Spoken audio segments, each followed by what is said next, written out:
అబ్బబ్బబ్బబ్బబ్బబ్బా! ఏమి కాపు కాసిందమ్మా ఈ చెట్టు అయితే. అందులో ఒక మందు వేయలేదు, ఒక నీళ్లు పోయలేదు, ఏమీ పోయలేదు. అసలు ఈ చెట్టు పేరేంటో మీకు తెలిస్తే కామెంట్ చేయండి. ఎవరైతే చెప్తారో, ఎవరు గెస్ చేస్తారో చూద్దామన్నమాట. మా అత్తయ్య అంటుంది మందు వేసినా కానీ ఇంతసేపు పండదు కదా అని. కానీ చాలా బాగా కాసింది కాపు మాత్రం. అసలు మేము వేయలేదు ఈ చెట్టు, ఆటోమేటిక్గా అదే పడి మొలిచింది అంటారు కదా, అలా మొలిచిందనమాట. ఇదివరకు ఈ ప్లేస్లో మాకు జాన్ చెట్టు ఉండేదనమాట. జాన్ చెట్టు ప్లేస్లో ఈ చెట్టు వచ్చింది. ఎవరైనా తెలిసిన వాళ్ళు ఉంటే ఈ చెట్టు ఏంటి, ఏం కాయలు అవి అని కామెంట్ చేయండి, నేను ఆన్సర్ చెప్తానమాట. అండ్ ఇంకోటి ఏంటంటే ఈ ప్లేస్లో ఈ చెట్టు ఒకటి, కింద ఇంకో టమాటో చెట్టు ఒకటి కాసిందనమాట, మా ఇంటి వెనకాలన్నమాట. చాలా బాగుంది కదా, కానీ కాపు మాత్రం ఇరగదీసింది.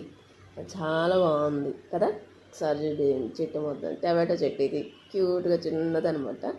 అది కాయలు వచ్చినప్పుడు తీసి వీడియో పెడతానమాట. ఈ చెట్టు ఏంటో మాత్రం చూసిన వాళ్ళు, ఎవరైతే చూసారో వాళ్ళు మాత్రం కామెంట్ చేయండి, ఈ చెట్టుని ఏమంటారు, ఫ్లవర్స్ ఏంటి, కాయలను ఏమంటారు ఏంటి అని ఒకసారి.